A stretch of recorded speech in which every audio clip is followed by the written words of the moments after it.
Students, hello students, एक बार फिर से स्वागत है आपका।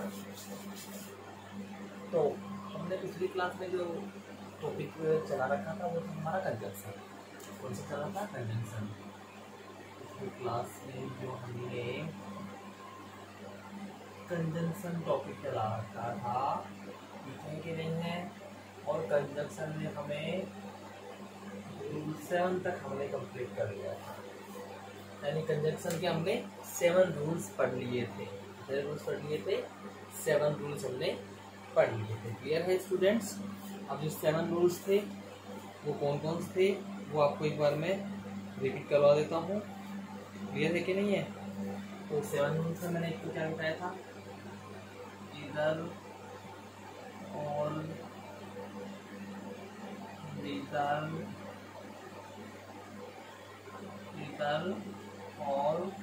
neither, nor, not, only, but also। ये एक तो पहला रूल तो ये बताया था मैंने। इसमें मैंने आपको क्या बताया था? इसमें मैंने आपको ये बताया था सेम पार्ट्स ऑफ स्पीच और सब्जेक्ट, इसके अनुसार ये 2 रूल मैंने इसमें आपको बताए थे। क्लियर है? इसके बाद दूसरा जो बताया था बोथ या बिटवीन हो, तो मैंने बताया था कि कंजंक्शन कौन सा यूज करेंगे हम? एंड का यूज करेंगे। सिर्फ इसमें और कुछ नहीं देखना, ये देखना है कि भाई सेंटेंस जो है आपका उसमें बोथ या बिटवीन अगर दे रखा है तो कंजंक्शन आपको एंड यूज करना है। क्लियर है? अच्छा, तीसरा जो मैंने आपको बताया था हार्डली या स्कार्सली, तो इसमें मैंने क्या बताया था आपको? व्हेन या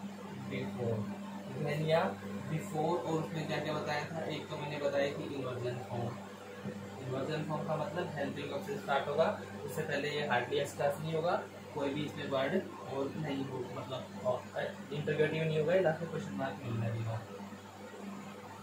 नोट का यूज नहीं करना है, ये भी मैंने इसमें आपको बता दिया था। ठीक है, तो ये 2 चीजें मुख्य थी जो मैंने आपको इसमें बताई थी। क्लियर है? उसके बाद नो सूनर और एज सून एज, तो तीसरा रूल हो गया था 1 2 3 4। नो सूनर, तो इसमें क्या है? देन बताया था मैंने, और एज सून एज, इसमें मैंने बताया था कॉमा। ठीक है, ये बताया था। तो ये था आपका चौथा रूल। इसमें भी जो नो सूनर है उसमें इन्वर्जन फॉर्म लगेगी, और एज सून एज में आपको इन्वर्जन फॉर्म नहीं लगानी, सिर्फ और सिर्फ क्या करना है? कोमा का यूज करना है। सिर्फ किसका यूज करना है? कोमा का यूज करना है। क्लियर है कि नहीं है? उसके बाद में 5वां मैंने आपको ये बताया था, वो था ऑल्दो या दो। तो इनके साथ मैंने बताया था यट या फिर कोमा, यट या कोमा। तो भाई मैंने ये भी बताया था 2 है तो उसके साथ ज्यादा उचित ये होता है, और 2 के साथ ज्यादा उचित ये होता है, ये भी मैंने बताया था। क्लियर है? छठा रूल नॉट और नेवर बताया था। छठा था नॉट और नेवर। तो नॉट और नेवर जब आ रहा है तो उसके साथ सिर्फ क्या यूज करना था हमने? और का यूज करना था। किसका यूज करना था? और का यूज करना था।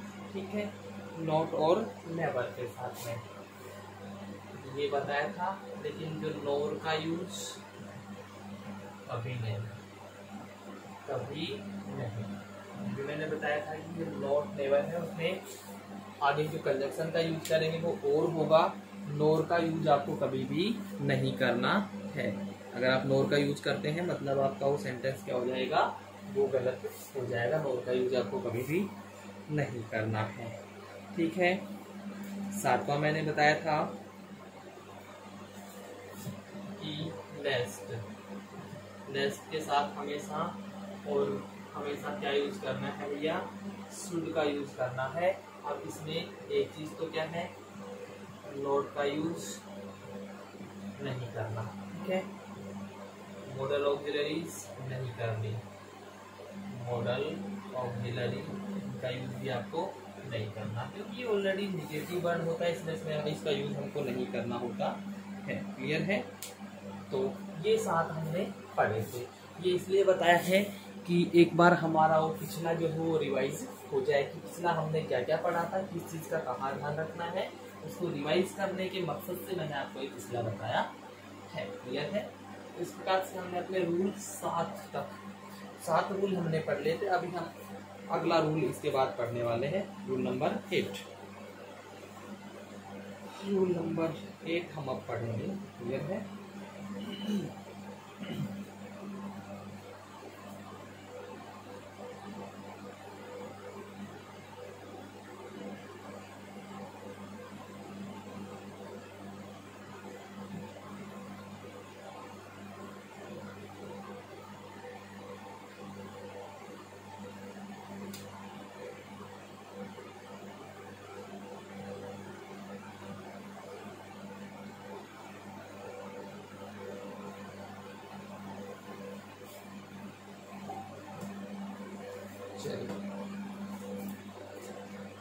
तो टॉपिक अपना क्या चल रहा है, कंजंक्शन अपना टॉपिक चल रहा है, और इसका हम लगाने वाले हैं रूल नंबर 8। कौन सा रूल है ये? रूल नंबर 8 है, ठीक है। तो other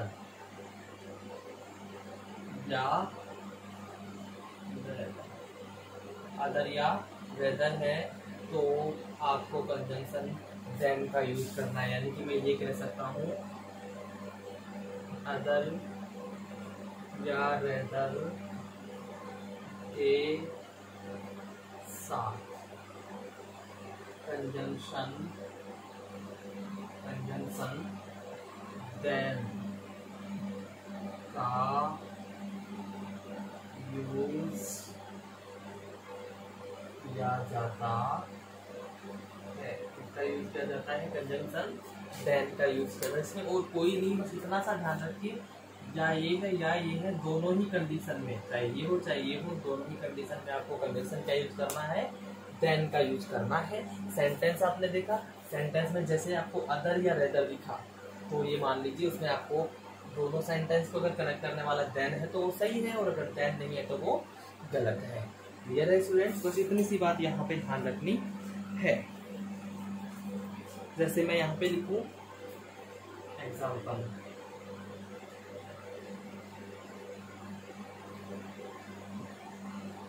Sunil is no other than my brother. मैंने यहाँ पे क्या लिखा, Sunil is no other than my brother. तो अब यहाँ पे मैंने ये जो सेंटेंस लिखा है ना, ये सही है भैया, क्योंकि अदर आ रहा है, तो अदर जब आ रहा है तो यहाँ पे मैंने कनेक्टिव यूज कंजंक्शन यूज किया है देन, तो ये सही है। लेकिन सेंटेंस ऐसे भी आ सकता है, Sunil is no other but my brother. Sunil कोई अन्य नहीं है लेकिन मेरा भाई है, लेकिन मेरा भाई नहीं जबकि मेरा भाई है। Sunil is no other than my brother, Sunil मेरे भाई के अलावा और कोई नहीं, मतलब सुनील मेरा भाई ही है। यहाँ ये कह रहा है सुनील कोई और को नहीं लेकिन मेरा भाई है, बल्कि मेरा भाई होगा कि लेकिन बल्कि, तो यहाँ पे ये सही है। और अगर मैंने यहाँ पे बट लगा दिया है तो स्टूडेंट्स ये क्या हो जाता है, गलत हो जाता है। ये क्या हो जाता है, गलत। ध्यान रखेंगे, सिर्फ इतना सा, ज़्यादा पॉइंट नहीं करना है, नोट पॉइंट इसमें कुछ है नहीं, सिर्फ ध्यान ये रखेंगे अदर आ रहा है तो देन, वेदर आ रहा है सेंटेंस में तो भी देन, अगर उसके अलावा और कुछ है तो वो गलत, कंजंक्शन के रूप में। मैं सिर्फ कंजंक्शन की बात करूँ और कुछ कंजंक्शन है तो वो आपका गलत होगा स्टूडेंट्स, ठीक है। इसके बाद एक और एग्जांपल ले लेते हैं, ठीक है।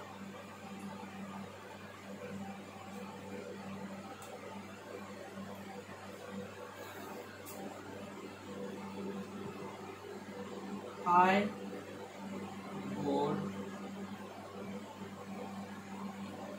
rather have coffee than tea. I would rather have coffee than T. तो यहाँ पे क्या कह रहा है कि मैं टी के बजाय, चाय के बजाय कॉफी को ज्यादा प्राथमिकता दूंगा, यानी मैं चाय के बजाय कॉफी ज्यादा पीना पसंद करूंगा। I would rather have coffee than drink. Clear है?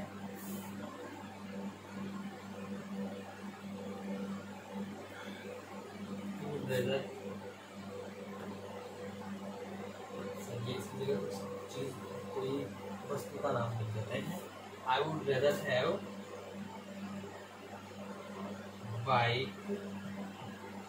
Then car. यहाँ पे क्या कह रहा है, मुझे कार रखना भी पसंद है, लेकिन कार की तुलना में मुझे बाइक रखना ज्यादा पसंद है। तो यहाँ पे भी हम वही देख रहे हैं, क्या रह गया, रेदर आ रहा है ना, तो यहाँ पे रहेगा देन आएगा।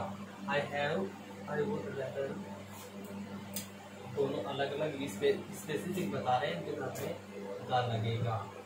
द बाइक देन द हाँ, ये हो गया। तो अब यहाँ पे क्या लग रहा है, देन लग रहा है, मतलब आपका सेंटेंस सही है। लेकिन अगर मैं क्या करता हूँ, इसी सेंटेंस को किसी प्रकार से लिख देता हूँ, आई would rather have the bike but the car, but the car. तो अब यहाँ पे जो बट आ गया ना, ये गलत है। क्यों? क्योंकि भैया यहाँ पे रेदर आ गया, और रेदर जब आता है तो रेदर के साथ हमेशा क्या आता है, देन आता है। अदर के साथ हमेशा क्या आता है, देन आता है। ठीक है, ये कंसेप्ट आपको समझ में आया? इसमें कोई टिपिकल कंसेप्ट तो है नहीं कि भैया बहुत मुश्किल कंसेप्ट है। सिर्फ कंसेप्ट इतना सा है कि सेंटेंस में अदर नजर आए, देन का यूज करेंगे एज ए कंजक्शन। सेंटेंस में अगर रेदर नजर आए, देन का यूज करेंगे as a conjunction. Dear students, आशा करता हूँ आपको ये अच्छे से पॉइंट समझ में आया होगा। 8 पॉइंट्स हमने यहाँ पे क्लियर कर लिए हैं। Now we are heading towards the 9 points. Okay, so let's start point number 9।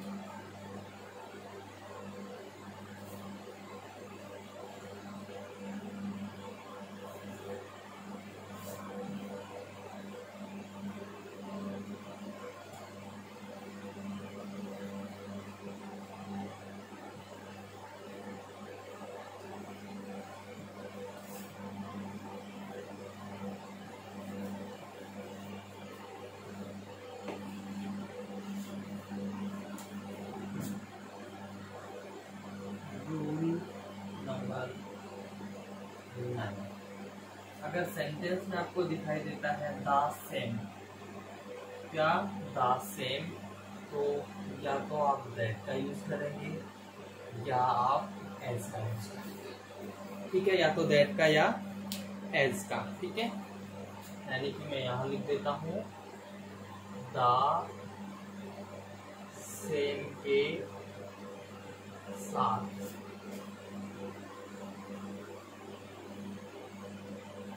conjunction that या as का यूज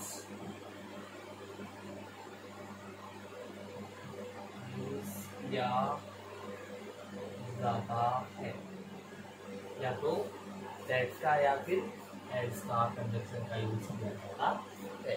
अब आप कहेंगे सर दैट तो कहाँ होता है और एज कहाँ होता है? बिल्कुल सही क्वेश्चन रहता है आपका, अलग अलग जगह पे इनका यूज किया जाता है।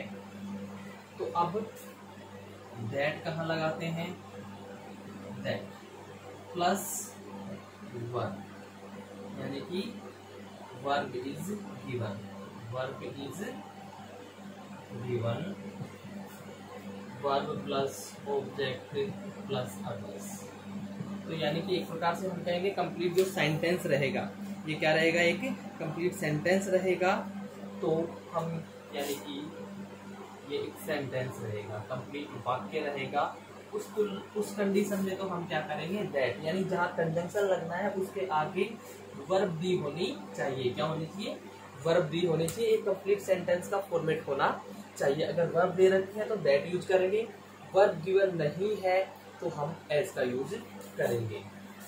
As plus verb not given, जहाँ पे वर्ब इज नॉट गिवन, जहाँ मतलब वर्ब इज नॉट गिवन, यानी कि ये कह सकते हैं एज का यूज कहाँ होगा?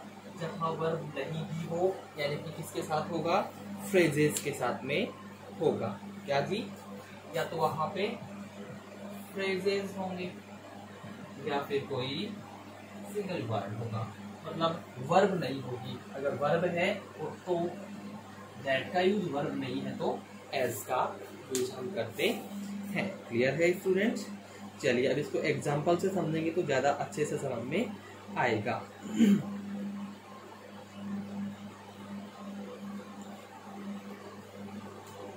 एग्जांपल देखिए,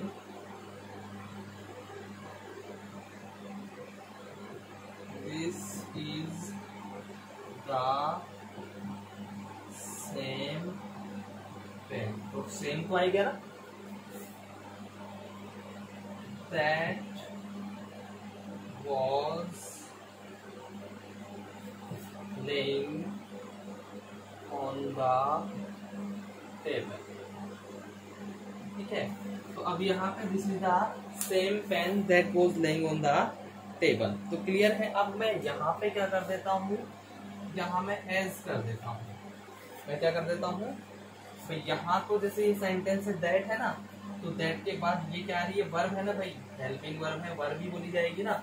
तो यहाँ पे मैंने क्या कहा कि जहाँ कंजंक्शन लगना है उसके बाद में क्या दी होनी चाहिए? वर्ब दी होनी चाहिए। तो यहाँ पे तो वर्ब दे रखी है ना, इसलिए मैंने यहाँ पे दैट का यूज किया। किसका यूज किया मैंने? यहाँ पे दैट का यूज किया। अगर ऐसा ना हो के सेंटेंस कैसा होगा? This is the same pen, same pen as was laying on the table, as was laying on the table, ये मैंने यहाँ पे कर दिया। तो यहाँ पे क्या आ गया भाई? as आ गया, और यहाँ पे क्या है? ये वर्ब है। यहाँ पे क्या है? ये वर्ब है, और मैंने यहाँ एज के लिए क्या लिखा है? वर्ब इज नॉट गिवन, जहाँ पे वर्ब नहीं दी होगी, बल्कि यहाँ तो वर्ब दे रखी है, वर्ब दे रखी है और इसके साथ एज यूज हो रहा था। तो सेंटेंस क्या हो गया आपका? गलत हो गया है। सेंटेंस क्या हो गया आपका? गलत।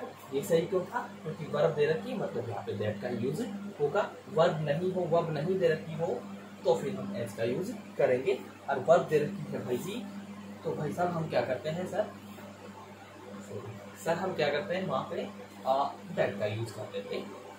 क्लियर है कि नहीं है जी? क्लियर है कि नहीं है? चलो ठीक है। अब हमने क्या करना है जी? एग्जाम्पल देखिए सर, दूसरा एग्जाम्पल हम ले लेते हैं यहाँ पे। चलो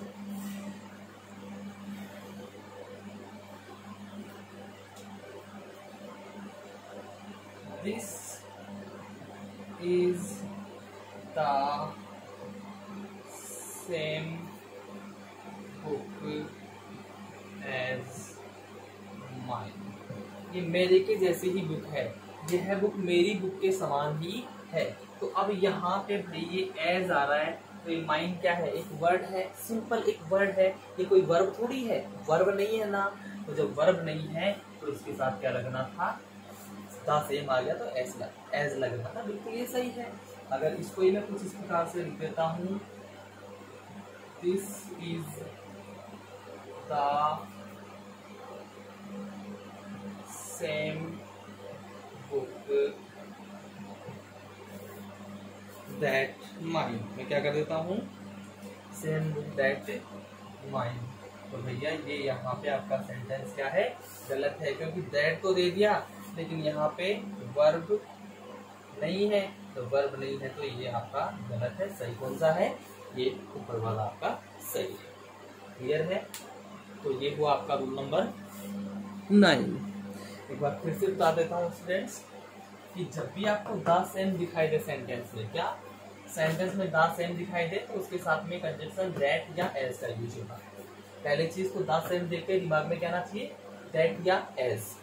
क्लियर है। अब दैट या एज में कहाँ दैट कहाँ एज, जब सेंटेंस में जहां पे आपको कंजंक्शन लगाना है, जहां पे आपको कंजंक्शन लगाना है, कंजंक्शन के जस्ट आगे, कंजंक्शन वाले प्लेस के जस्ट आगे क्या हो, वर्ब गिवन हो, वर्ब इज गिवन, वर्ब दी हुई हो, जैसे दैट वॉज।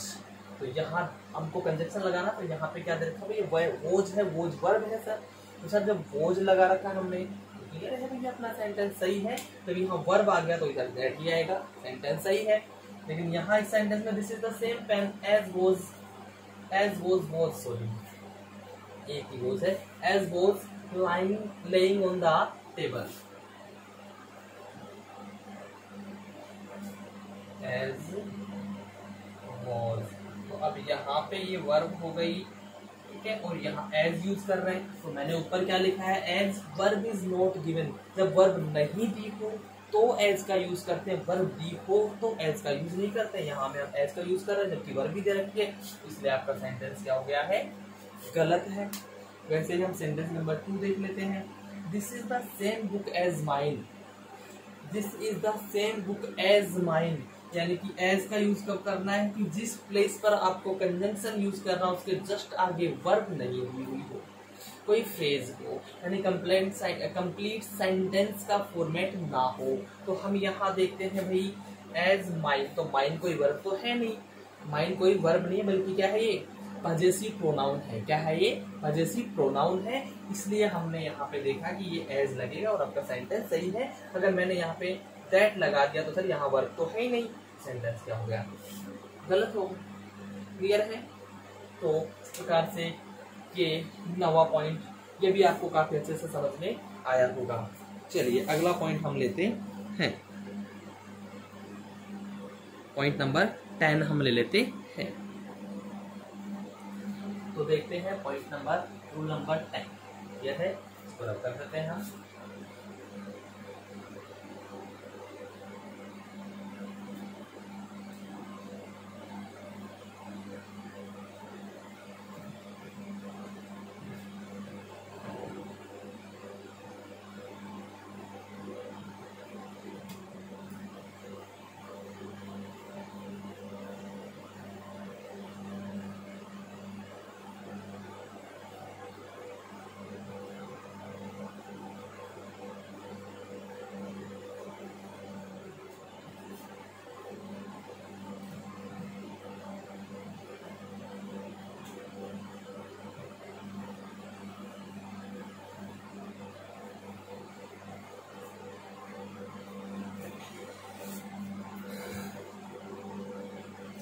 तो रूल नंबर 10, द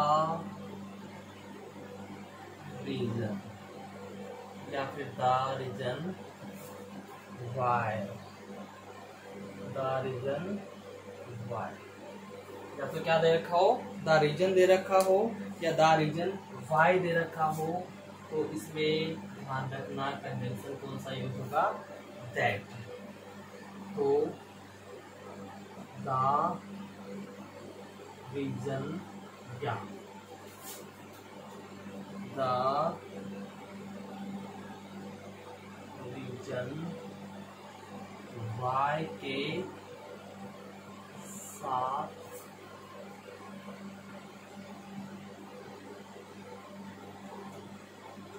कंजंक्शन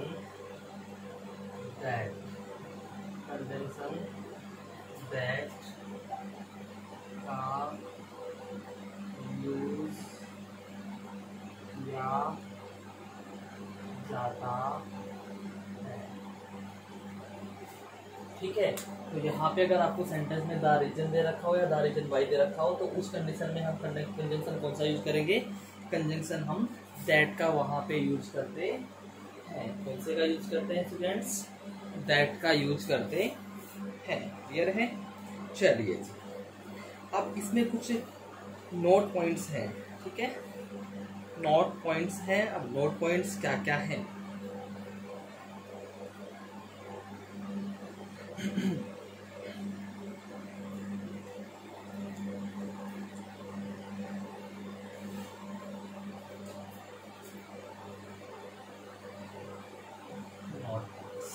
अब ये जो द रीजन वाई, ये खुद ही क्या बताते हैं? कारण बता रहे हैं। क्या बता रहे हैं?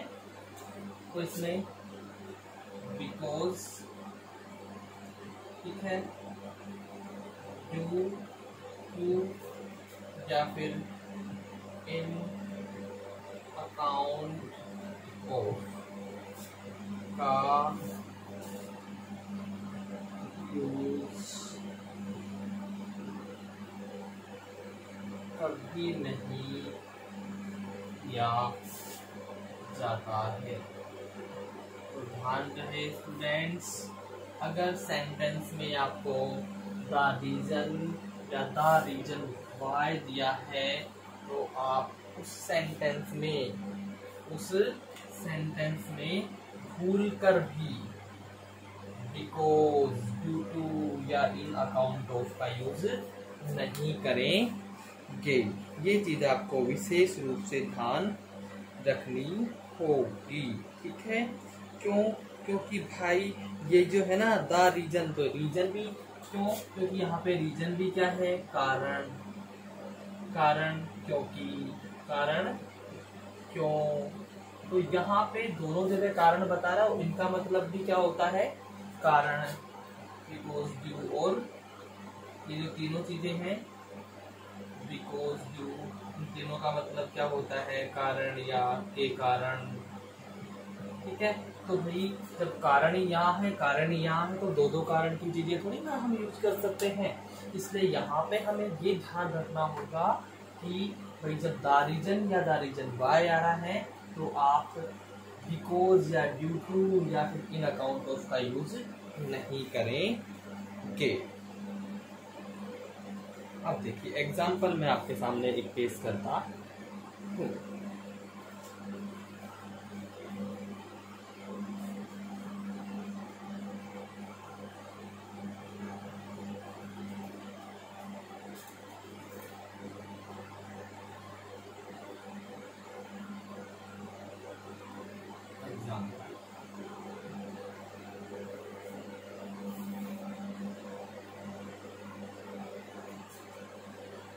The reason why he is absent is because, अब यहाँ पे मैंने क्या लगा दिया है? is, मैं यहाँ that ही लगा देता हूँ। is that he is ill। तो यहाँ मैं देखता हूँ कि भैया मैंने क्या बोला? द रीजन वाई जब आएगा तो कंजंक्शन दैट ही लगेगा। सही है, सेंटेंस क्या है ये? सही है। लेकिन अगर मैं यहाँ पे करता हूँ the reason why he is absent is because he is ill। अब मैं यहाँ बोलता हूँ, देखिए द रीजन वाई, कारण कारण जिसके कारण वह एब्सेंट है क्योंकि वह बीमार है। अब यहाँ पे भाई क्योंकि भी आ गया और कारण भी आ गया, दोनों का मतलब तो सेम ही होता है, इसलिए हम यहाँ पे बिकॉज यूज नहीं करेंगे। ये क्या है, गलत है, बल्कि ये the reason why he is absent is that he is ill. भैया कारण वह एब्सेंट है कि वह बीमार है, वह बीमार है इसलिए वह एब्सेंट है, बस बीमार होने के कारण वह एब्सेंट है। इसका मीन यहाँ पे ये निकल रहा है, इसका मीन यहाँ पे ये निकल रहा है। तो अब मैं आपको बताना चाहूंगा स्टूडेंट्स कि यहाँ पे ये हुआ, मैं एक और एग्जांपल आपके लिए लेता हूँ।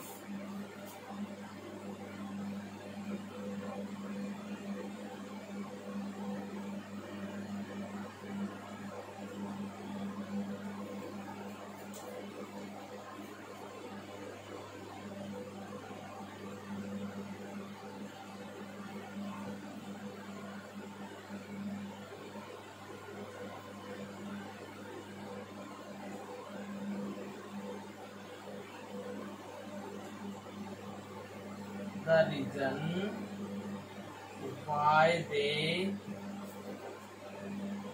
won, the reason why they won is that they wanted to qualify for finals। तो यहाँ पे हम ये कह सकते हैं students, the reason why they won is that they wanted to qualify for finals. तो अब यहाँ पे भी बात वही है भैया कि कारण जिसके लिए उन्होंने मैच जीता कि वो फाइनल में प्रवेश करना चाहते थे। अब यहाँ पे मैंने दैट लगाया, सेंटेंस आपका सही है, लेकिन अगर मैं यहाँ पे ही क्या कर देता, दैट ना करके बिकॉज या फिर ड्यू टू या फिर इन अकाउंट ऑफ इनमें से अगर मैं कुछ भी कर देता तो फिर ये सेंटेंस क्या हो जाता है स्टूडेंट्स, ये सेंटेंस अपना गलत हो जाता। ठीक है, तो अब तक जो हम कंजंक्शंस पढ़ रहे थे वो सभी कंजंक्शंस क्या थे, एक दूसरे से कोरिलेट हो रहे थे। क्या हो रहे थे भाई, कोरिलेट हो रहे थे।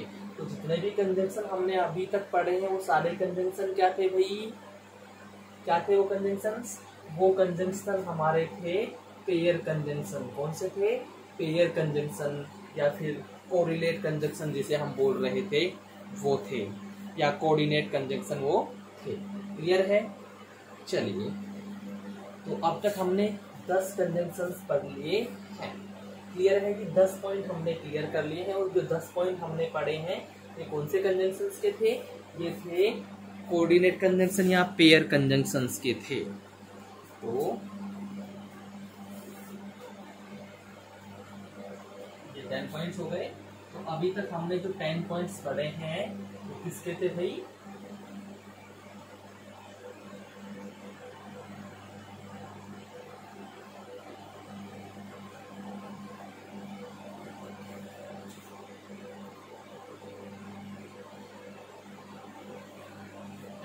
रूल्स जो हमने पढ़े हैं तो वो क्या थे,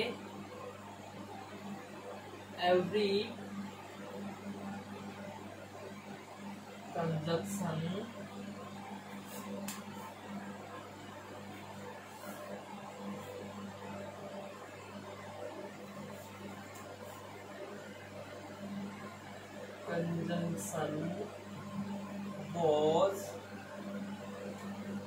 was coordinating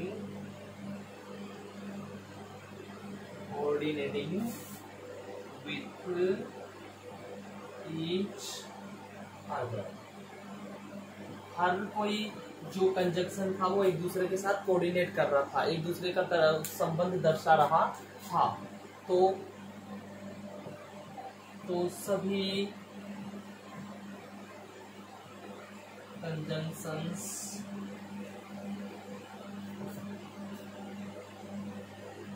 पेयर कंजंक्शंस थे, पेयर कंजंक्शंस थे, ठीक है भाई। तो अब हम आज की क्लास यहीं समाप्त करते हैं, ठीक है। यानी हमने जो है ये पेयर कंजंक्शंस या कोऑर्डिनेट कंजंक्शंस पढ़ ली है। आज की क्लास हम यहीं समाप्त करते हैं। अगली क्लास में हम जो इंडिपेंडेंट क्लॉजेज हैं उनके इंडिपेंडेंट कंजंक्शंस हैं उनके बारे में पढ़ेंगे, ठीक है। आशा करता हूँ ये यहाँ तक आपको बहुत अच्छे से समझ में आया होगा। अगर इनमें कोई भी प्रॉब्लम होती है कमेंट बॉक्स में आप अपनी राय डाल सकते हैं, वहाँ से आपको समाधान दिया जाएगा। Thank you very much students.